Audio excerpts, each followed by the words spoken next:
A very good evening, viewers. This is Vladimir's take. We're going today to talk about global insecurity. If you ask me, the world is so much insecure today than previously. And we're going to ask ourselves, why is it so? Where is the world going?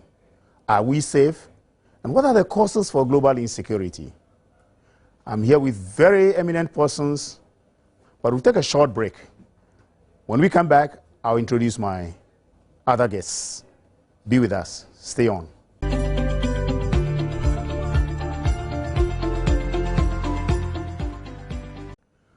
Well, viewers, happy you stayed with us.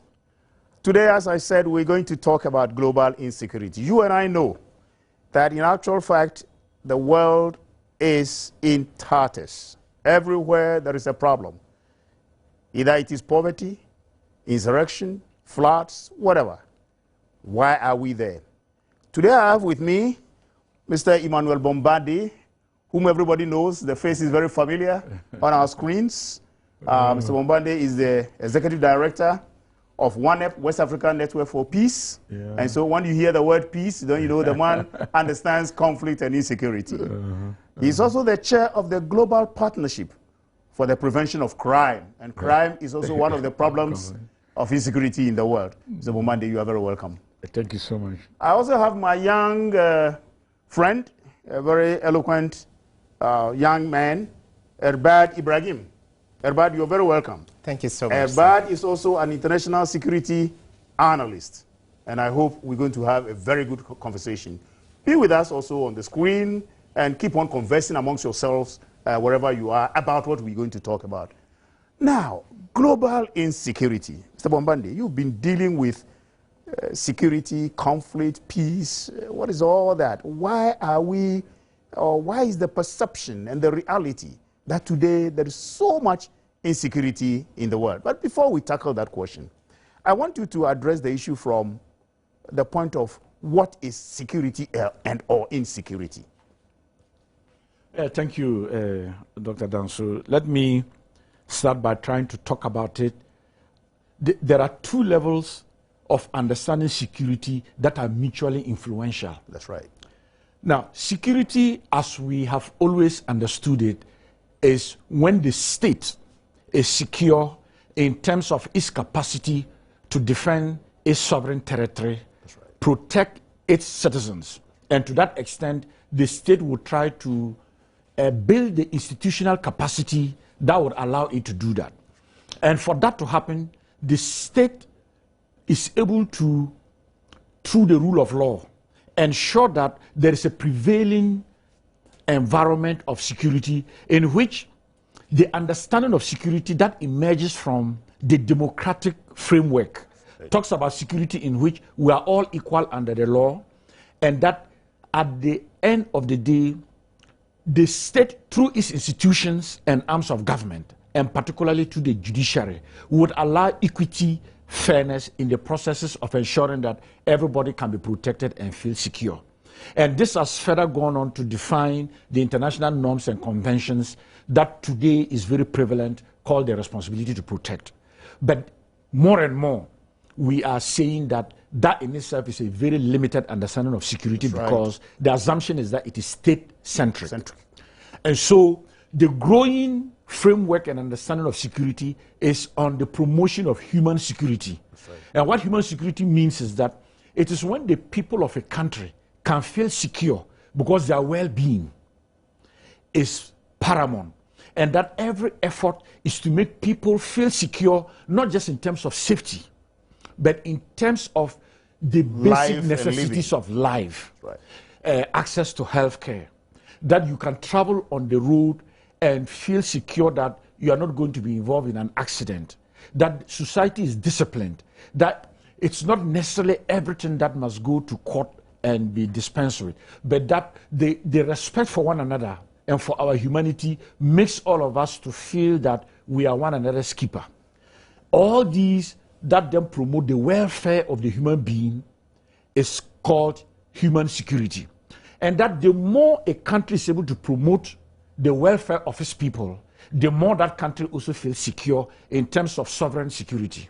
So in terms of shifting of paradigm, sovereign security involves the territorial non-violability and ability to secure the territory for your people to be safe. Exactly. But the people must be safe insofar as they are free, insofar as they are fed, insofar as they have some place to put their head. So if a state is unable to provide these, then there is insecurity. There is insecurity. Yes. I think Doc has done, Mr. Bombandi has done a very good job of defining what security is, coming from the perspective of the territorial integrity, whether in the form of your territorial property or the respect of your territorial waters. But I would want to say the people towards which this is geared, as he has clearly distinguished between what the responsibility of the state is and what the individual also has to do, knowing so well that the same individuals can be a combustible mix for violence. So therefore, you don't define security as though it were a one-way traffic. You should consider the other side of the coin. So the very people you should provide the well-being,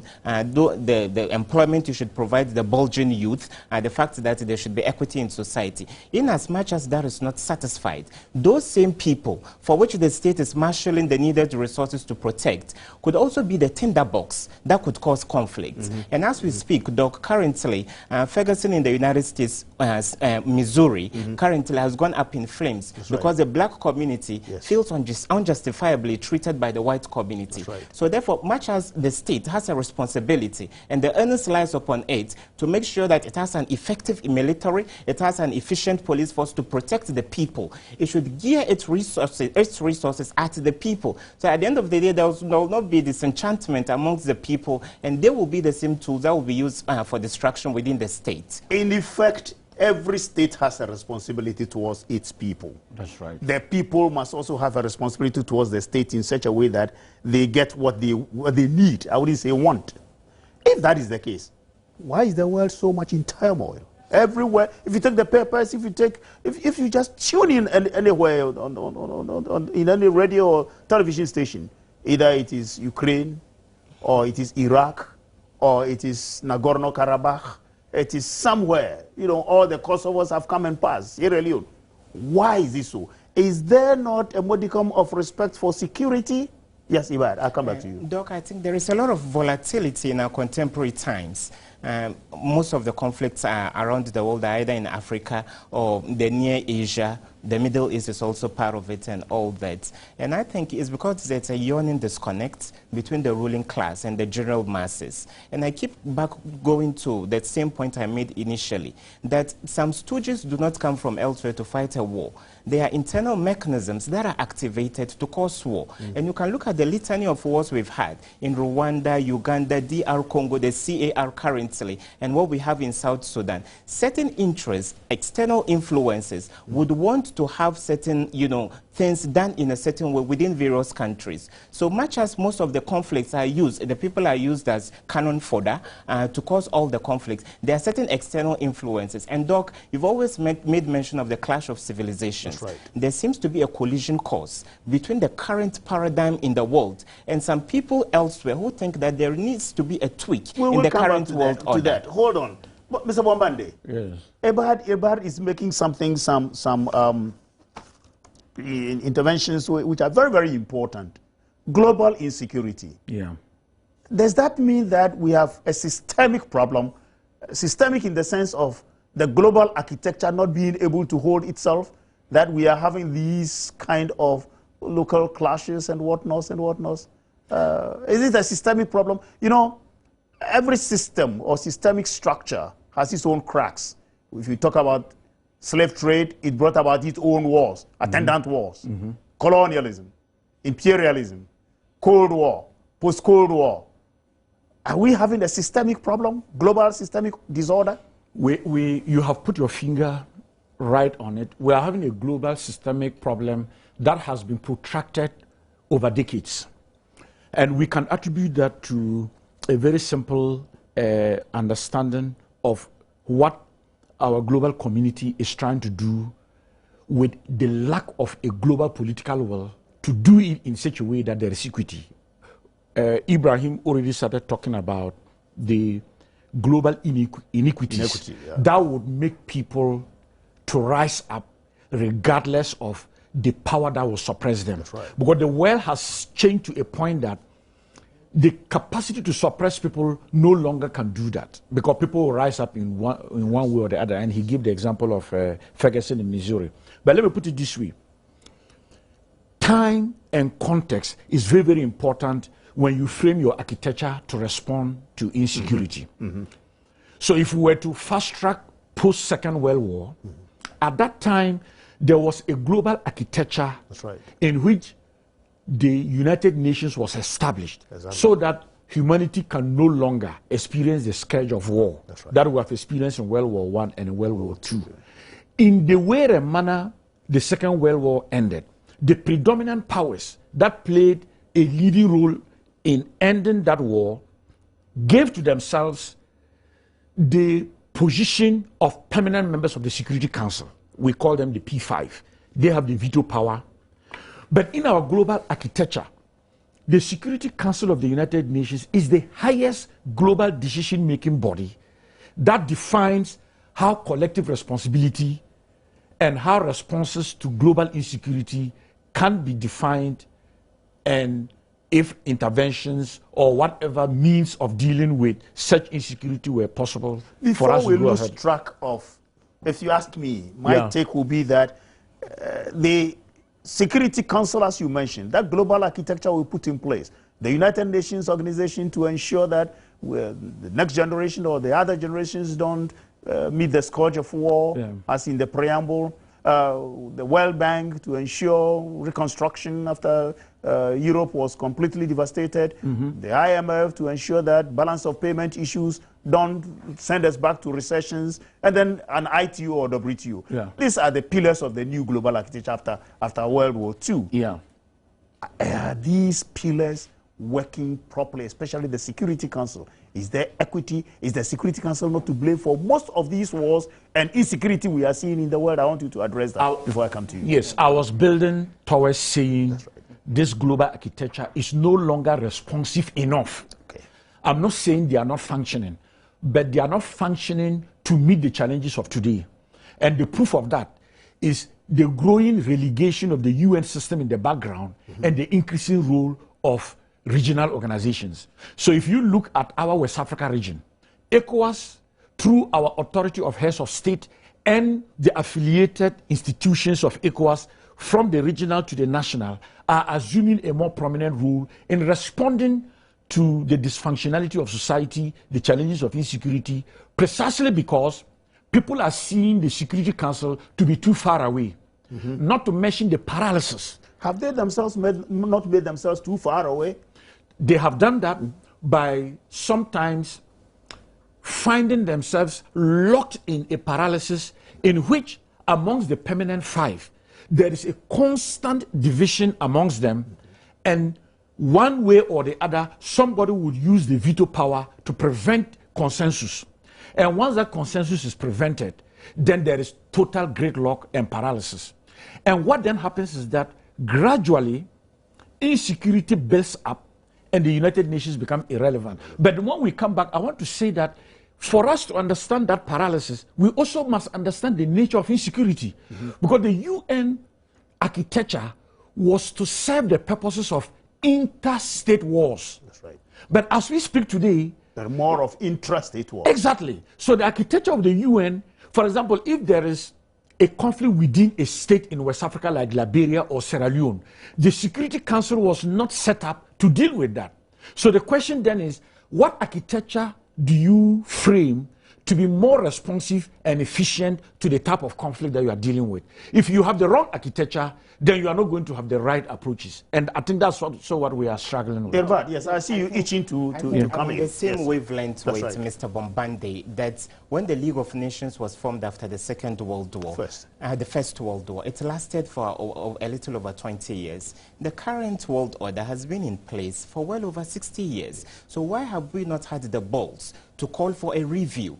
How can we have a P5 that has a representation from Europe. We have UK and France. Then the Far East, Russia and Asia, and Russia and China, and then the United States of America. And a huge constituency, like the African continent, with some 54, sprawling countries. There is no representation within the UN Security Council, apart from that annually rotating non-permanent status we are given. So therefore, the current world order is sick, to put it quite bluntly, and not until there is a tweak to realize that there are various idiosyncrasies in the security architecture of various continents, as well as individual states of the world, then at the end of the day, will not be making any progress at all. What change will it make if we reorganize the United Nations, which Kofi Annan tried to do, a recrafting of the UN architecture in order to respond to today's needs, where security was broadened and deepened, so that the world can be responsive to insecurity? Doc, what will it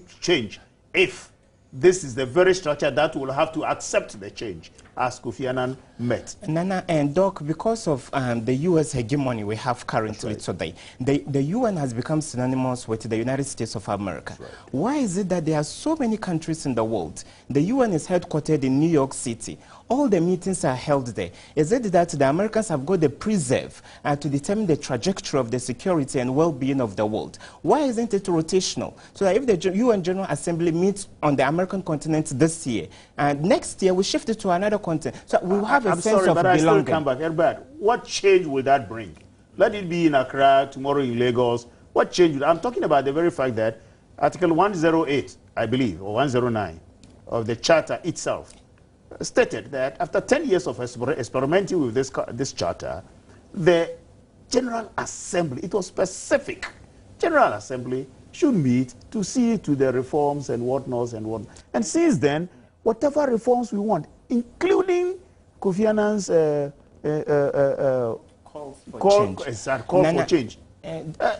Fumbled, because the P5, as Bombande mentioned, will have to accept the very change we were talking about. I'm talking about the gridlock. Yes. Look, I think the bottom line is with centralization. That's right. Today we say everything is in Accra. Whatever you want to do, you need to come to Accra. So the very fact that the activities of the UN have been centered in one country gives that country the carte blanche to sometimes determine what should happen to the security of the world. We've seen so many unilateral interventions by members of the P5.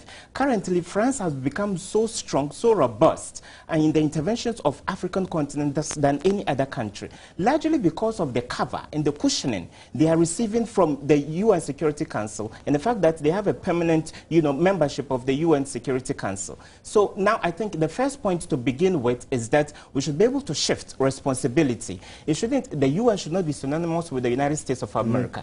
Other powers who played one role or another as adversaries during the Second World War, like Germany. Germany is the largest economy in Europe. But information came out that the US National Security Agency was actually tapping the phone of Angela Merkel. Why? Because all the meetings were held in the United States of America. So before world leaders get there, whatever intelligence equipment they want to install, they would have done that. So to begin with, there is a lopsided advantage that has been given a certain country. So for an effective change to be done to the UN Charter, I think to rally behind the calls that were made by Kofi Annan, that is the point we have to begin with. Let's look at the fundamental things, so that every country within the world will have a sense of belongingness, rather than seeing the UN as a prison. Are we saying just by pressing the button tomorrow the UN is a completely changed character?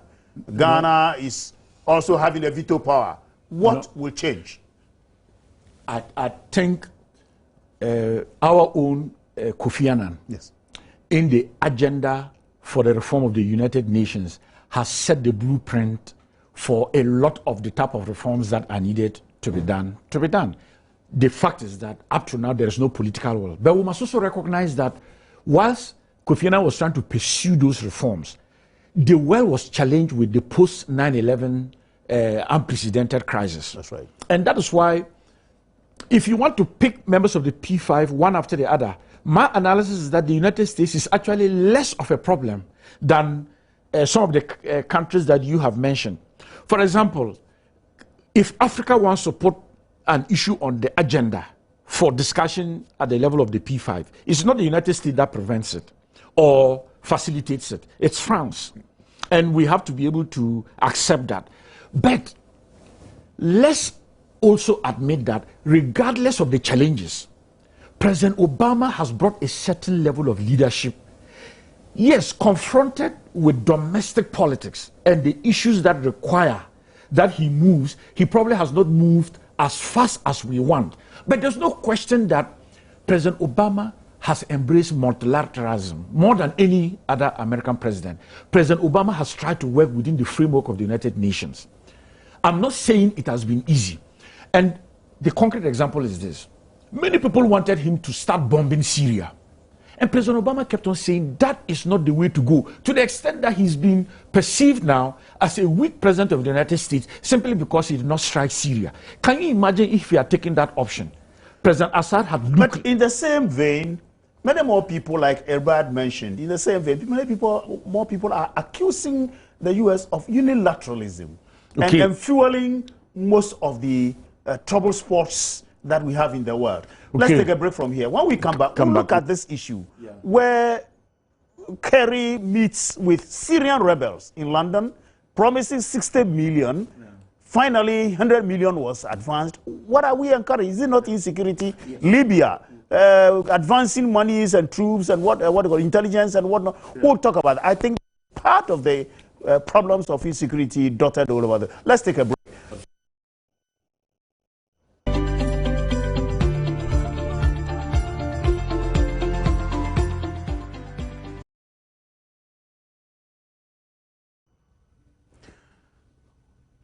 Welcome back, viewers. The discussion is on global insecurity. It includes you, it includes me, it includes Ghana, it includes every other country, that the world is in turmoil. That is not just a perception, but a reality. My guest, Emmanuel Bombande, in what we normally call FUGU, Executive Director of ONEP, and also dealing in peace everywhere in the world and crime. Erbad Ibrahim, a security analyst, and we are having a conversation. And I believe you are enjoying the conversation and you are also taking part in the conversation one way or the other. Mr. Bomande, we left on the note as to what to do with the Security Council, and you moved on to how unilateralism is not the word for it, that Obama has really shown that he wanted to be multilateralist. And I chipped in to ask, why then would America support rebellion? Rebellion is a rebellion. We must help the rebellion to be doused or some form of the things that you do, peace. But you see America supporting one side, and we seem to be replaying the Cold War roulette. Take off from there. Yes, I wish that we can see a president after President Obama with the same philosophy and thinking about how global security should look like. That's right. Domestic politics has compelled Obama to try to create a balance. He tried to set the agenda that American global leadership should not necessarily rely on military force to solve all problems. And this is where the challenge is, that within his own setup, there are those who strongly believe that you solve the problems of this world through military force.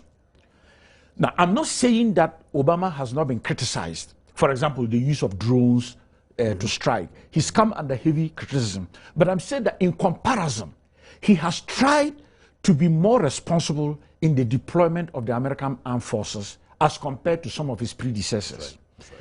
The challenge is, can we see that increase even after him? So that we begin to move away from the logic that it is only the use of force that can solve problems, particularly when you are looking at the rise in violent extremism. And that violent extremism is exploited either on the basis of religion, sectarian divisions, whether ethnic, whether geographical, and they are happening within countries. And any move that is a military force is seen to be intervening rather than helping to solve the problem. And that's the point that you made, which is very important. And to that extent, I think there was a lack of strategic thinking and analysis. So those who thought that arm the Syrian rebels, that is the solution, today must be reading their notes again, because I was trying to make the example of the fact that at that time we never knew that ISIS was going to emerge and just straddle not only Syria but parts of Iraq. All the way to Lebanon. All the way to Lebanon, to the extent that in support of some of those factions, we have created a monster. But I want you to take it off from there. Yeah. How many times can we say, oh, it's a misstep? We did it in Iraq. Today, there's no country like Iraq anymore. We did it in Libya, and Libyans turned against America, rather. In Yemen, several places that there have been interventions of that nature, we've created the same monster that Mr. Bombandi is talking about. Yeah. We are creating more monsters and more fires, which is a bigger problem for insecurity throughout the world. Yeah. Just a minute. The Libyan problem, for example, and the support for the rebels created a problem where we now have this Pan-Sahel area being awash with weapons and the creation of new countries. Azawad. Now, Doc, as I agree perfectly with you, I know, Doc, you are a non-interventionist. You are against Western imperialist, involvement in various wars around the world. But nobody anticipates the United States to be the policeman of the world. Yeah. But international security goes with deterrence. So for the fact that there's a country the whole world can look up to for military leadership in times of war. Hegemonic kind of stability. Not hegemonic in any way, but that deterrence against dissidents is very important. That is why I think I disagree slightly with Mr. Bombandi when he says that Obama is treading the right path. Obama has now made America a toothless bulldog. America says there's a red line.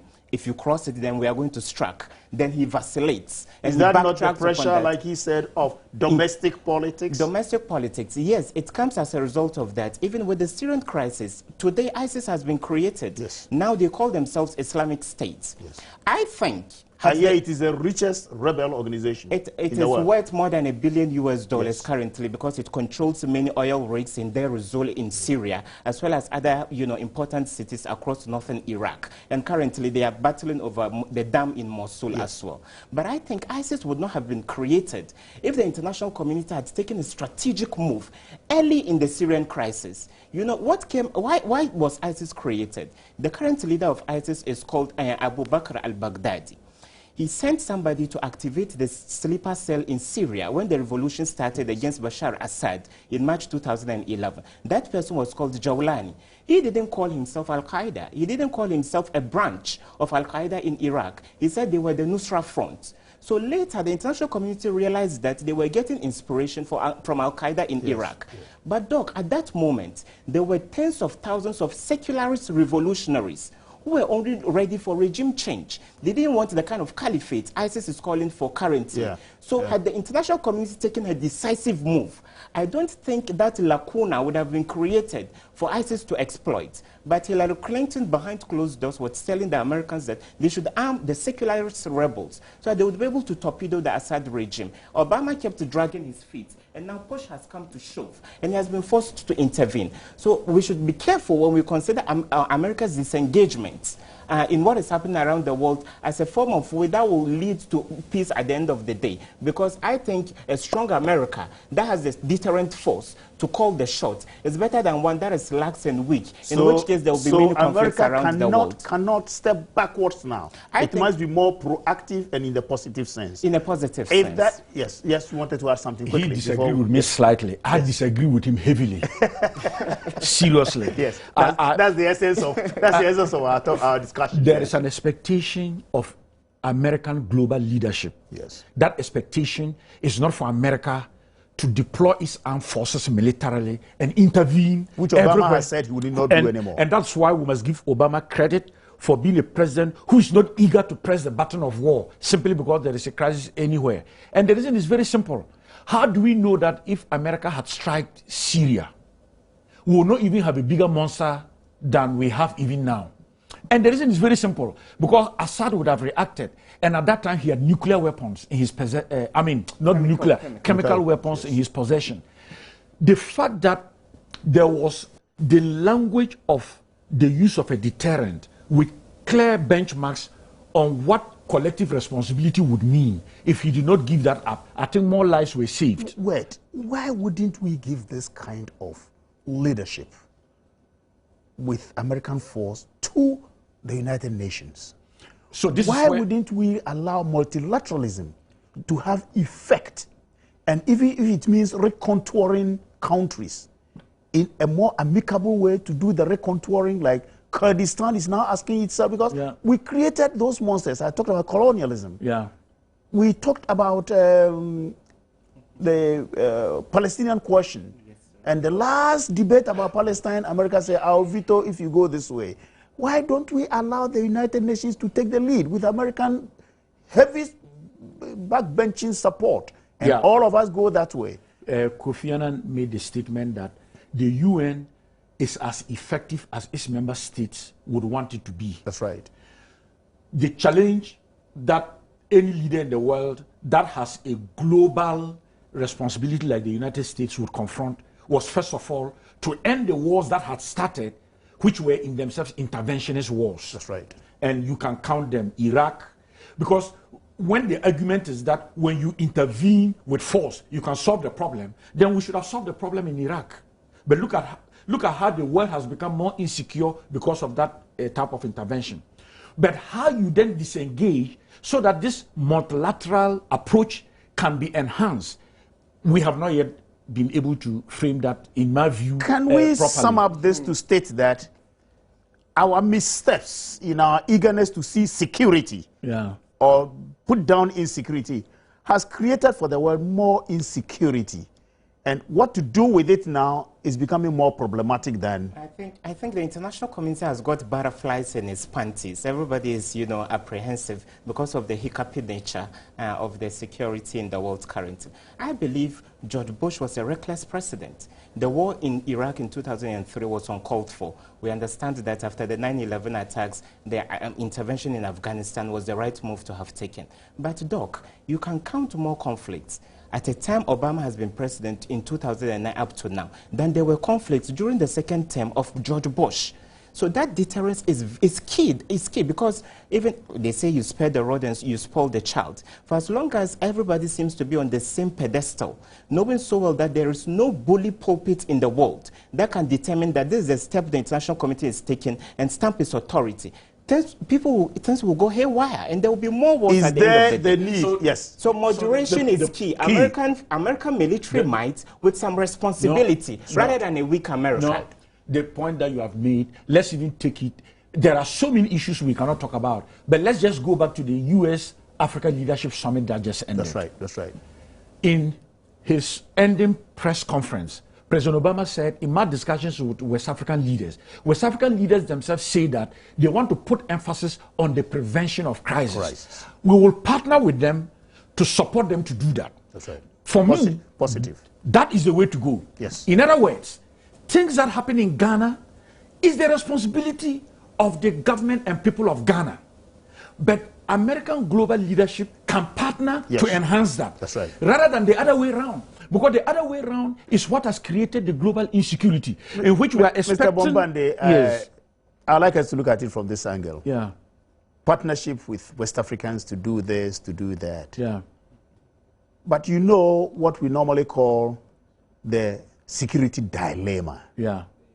In America's eagerness to assist, other people are watching and believe that America is gaining some whatever it is. That's the security dilemma. And your attitude and ability to want to enhance your security, someone feels threatened.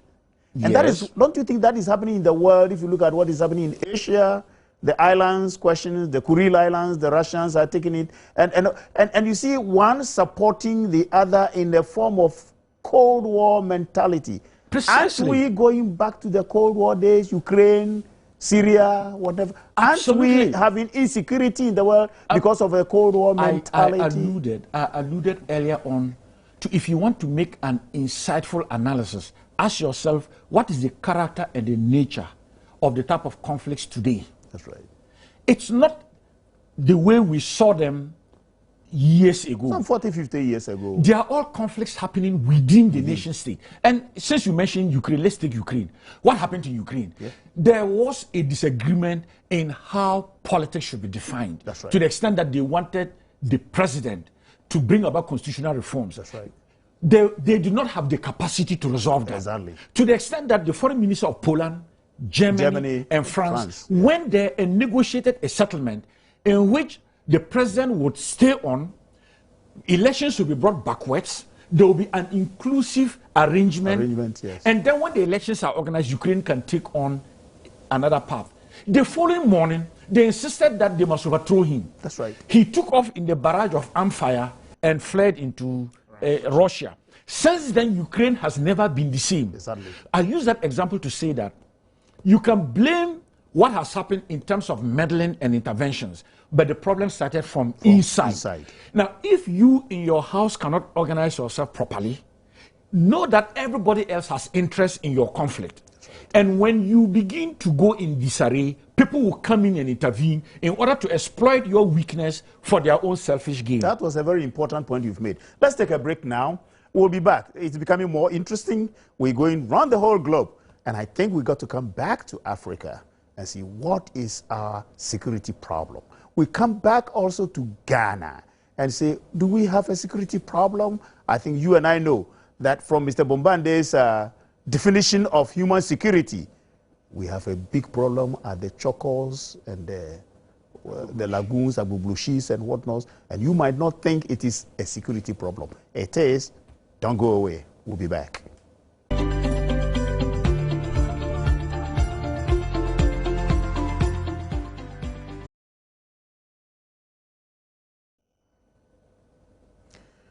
Welcome back, viewers. It's becoming interesting, as I said, and now you are understanding global insecurity. You are understanding the very fact of insecurity all over the world, and we can feel them, we see them. My guests, Emmanuel Bombande and Erbad Ibrahim. I think they're doing well. They are in your homes with you. Keep on discussing. Yes, Erbad. Yes, Doc. Where is Africa on the insecurity ladder? But before we do that, let's show our viewers the Africa insecurity map. I think the producer can show it to us right now. Right. Let's continue as they show us the map. Where are we on the insecurity ladder? I think where in Africa are we secure with peace in Africa? Well, there are some very good examples to give. Southern Africa is doing quite well. Northern Africa is volatile. But the crime rate in South Africa is noted to be higher than even in the U.S. In terms of open warfare, like use of RPGs, bazookas, and all that, Southern Africa is a bit stable. Okay. And Doc, Mr. Bombande made a very good point when he said that the architecture of the UN is geared towards solving interstate problems. Most of Africa's problems have been intrastate, internecine wars based upon ethnicity.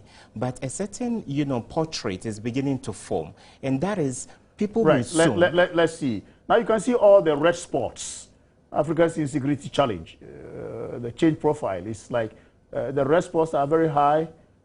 We have very few green spots to show that, but if you see all those red spots everywhere, we have problems. I don't think it's a good map to watch. It looks as though almost half of Africa is in turmoil. You see the middle belt. Exactly. Loads of conflicts. Exactly. West Africa currently is also the Pan-Sahel zone, East Africa as well. So I think I was making the free area is because there is desert. But Doc, perhaps maybe this map even needs an update because Central African Republic is still pale and all that. So I think we are graduating from internecine or intra-state wars into possible interstate and ones. And when such things happen, the insecurity is so bad. We keep on even using child soldiers and a whole lot of things. The future of such a generation is complete. We'll show you some of the child soldiers who are so happy with the toys that they are holding. Exactly. Quite unfortunately, young people who should be in the classroom are wielding, the ugly face of African security. Everywhere you see them. It sends a very bad signal about the continent in the eyes of the international community. But Doc, I think a certain portrait is beginning to shape up, and that is if we don't take care. Countries will start fighting over resources. Ethiopia wants to carry out a certain mammoth dam project, which is going to create a dam on the banks of the Nile River. The Egyptians aren't happy, as well as 9 other countries. That's what we call the water wars. 9 countries feed on the Nile River. Exactly. So why would you want to curtail the flow of such an important river? So it goes back to the point Mr. Bombande made, that if we are moving gradually from internecine wars to possible interstate wars, why don't we make sure that the needed internal mechanisms are there for various countries, much so African countries, to resolve their internal problems and make sure they don't run into trouble with other countries? How do we resolve these problems, internal problems? By just going democratic, and democracy has its own problem. We'll show you some slides also about the problem of democracy. Between now and 2016, 13 African countries will go to the polls. And this is one of the hotspots for insecurity on the continent. Is democracy a problem in Africa? Leadership a problem in Africa? Are these also part of the security concerns? Yes.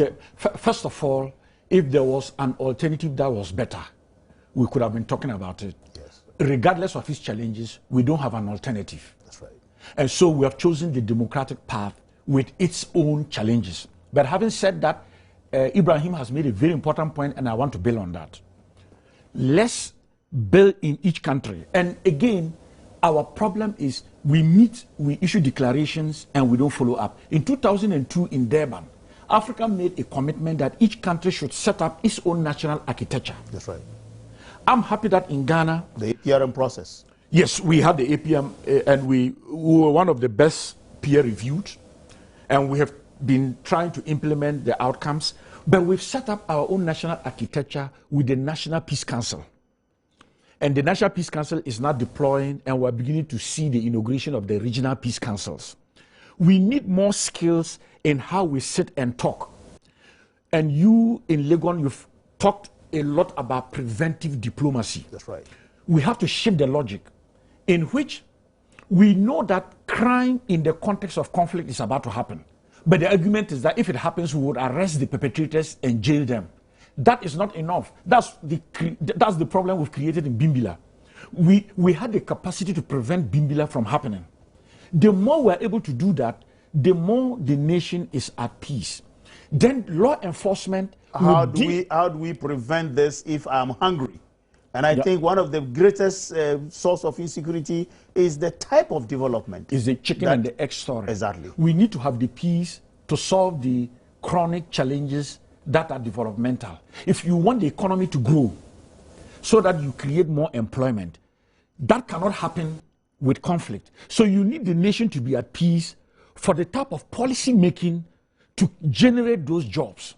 And so you cannot say that because I'm hungry, let me go and destroy, because that's the way to be heard. When, as a matter of fact, that's the best way to even become more vulnerable.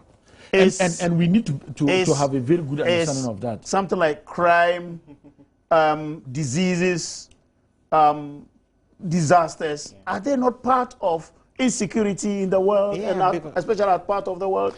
Exactly, they are all parts. I think you should consider security as a holistic, baggage. There are so many things that come together to make up that combustible mix. So therefore, we should be able to tackle those issues. NADMO, I don't think, has the needed capacity to solve the issues of, floods. We have a capital that is laden with filth. We aren't able to treat basic things like that. So I think much as democracy may be the best. What about the people? Won't you add them in discipline? In discipline, and I think it's a greater source of insecurity. Yeah, someone has made a proposition that when people graduate from university, we should make sure they have 6 months of, some semblance of military training and to be able to imbue in them the needed discipline. So I think it should be a holistic thing. By the end of the day, we always go back to the point that we are human beings. I believe even in the jungle, the lions and the elephants at the point in time would want to talk over their differences. So it's always better to judge than war, rather than for waiting for simmering issues under the surface to bubble out of control to seek international intervention. What, in a word, would you say, Bombande, is the problem with Africa, say with Ghana, causes of our insecurity? Let's line them up. Our viewers may want to know and discuss them further in their homes. There is no question that climate change would begin impacting on us, but translated into how we are managing natural resources. The illicit mining, that is destroying our environment. Not only is it creating conflicts already, but it's going to create more conflicts in the future. Because when the waterways, when the riverways are choked and blocked, and we're not able to have access to farming resources as we have now, we are going to definitely have more conflict. The land guard system. Land guards, they are a potential source of instability because they are wielding assault rifles. And number two, the youth bulge. I keep saying that the population. Exactly. The best way to fight a potential instability is by denying it the conducive environment it so desperately needs to thrive. Create jobs for the unemployed youth, make sure there are opportunities, equitable opportunities for everybody. Viewers, for heaven's sake, Ghana must be a drug-free country. Illicit trade in drugs. Transnational crimes. Viewers, unfortunately, this all time would permit us to discuss this all-important issue of insecurity. You are secure when you know what you have to do. Erbad made a very good point. The people are important, and if we are able to have a situation or a system that is capable of giving us our freedom and be able to be part of the making, there will be no insecurity. We all need to know that insecurity breeds no good, and it will not help us to develop our countries. Africa must wake up. The world needs a change. And my guests, Emmanuel Bombande, Executive Director of OneUp, and Erbad, an analyst. I want to thank you very much for being on the program, and I believe the viewers have enjoyed your conversation. Thank you very much. We'll meet one day again, and it will be Vlad's take, or Vladimir's take. Stay blessed.